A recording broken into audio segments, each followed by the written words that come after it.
কিসের টাকা মানে? আপনি ওনার কাছে কিসের টাকা চাইলেন? এই এই তুই কে? তোর কাছে আমার কফিয়ত দেওয়ান লাগবো যে আমি কিসের টাকা চাইছি? আপনি কিসের টাকা চাইলেন ওনার কাছে সেটা বলবেন না? এখানে কি আপনার দোকানের কি আগে পরে কোনো টাকা পান তার কাছে? দোকান কি আপনার? না, দোকান আমার না, কিন্তু তোর সমস্যা কি? আপনি কি ওনার কাছে টাকা জমা রেখে গেছেন কোনো?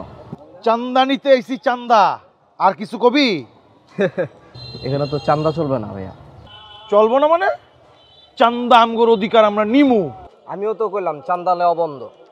এই এই কি কি পাইছস তুই? তুই চিনস আমারে? কলার ছাড়েন কইলাম। কলার ছাড়মু মানে?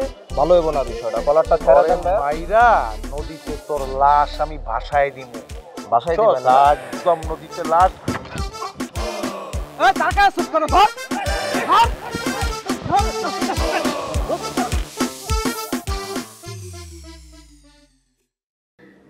আমরা কয়েকজন বন্ধুরা মিলে একটা উদ্যোগ নিয়েছি, পথ শিশুদেরকে ঈদের নতুন পোশাক কিনে দিব।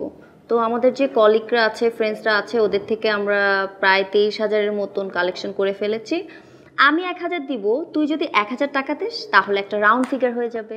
আমি নিজেই তো এতিম, তুমি পারলে আরো তোমার ওই ফান্ড থেকে আমাকে ঈদের জন্য একটা পাকিস্তানি 3 পিস কিনে দাও।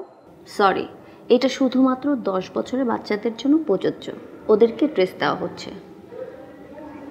একটা নতুন ড্রেস পেলে ওরা যে কি পরিমাণ খুশি হয় এটা আসলে সবার বোঝার ক্ষমতা নেই।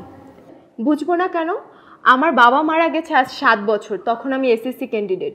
আর ওই বছর আমার মামা আমাকে একটা ড্রেস কিনে দেয়, ওটাই ছিল আমার জীবনের সর্বশ্রেষ্ঠ গিফট এখন পর্যন্ত। কারণ আমার ফ্যামিলির কারো অ্যাবিলিটি ছিল না সবার জন্য ড্রেস কেনা, তাই ওটা আমার জীবনের সর্বশ্রেষ্ঠ উপহার এখন পর্যন্ত।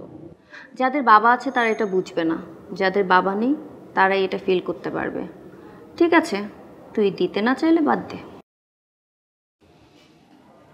কত টাকা লাগবে তোমার? 1,000 না?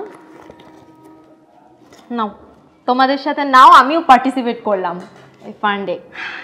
এই টাকাটা দিয়ে অন্তত 2টা বাচ্চার ঈদের নতুন ড্রেস হয়ে যাবে। Thanks again. সারা দেশে কি শুরু হলো দেখছো? আবার কি হলো? এই দেখো, কালকেও একটা চাঁদাবাজকে কিভাবে পাবলিক গণপিটুনি দিল। দেখো দেখো।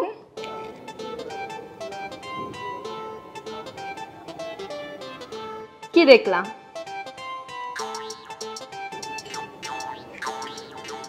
অর্পিতা, এই টাকাটা রাখ, যখন লাগবে আমি তোর থেকে চেয়ে নিব। কি হয়েছে আমাকে বলো, কোনো প্রবলেম? বুঝলাম না, ভিডিওর সাথে টাকার কি সম্পর্ক? কি হয়েছে তোমার? অর্পিতা, আমার মাথাটা প্রচন্ড ধরেছে, আমি পরে কথা বলবো। কোনো সমস্যা আমাকে শেয়ার করো। আচ্ছা, মুড অন হলে আমাকে বললো।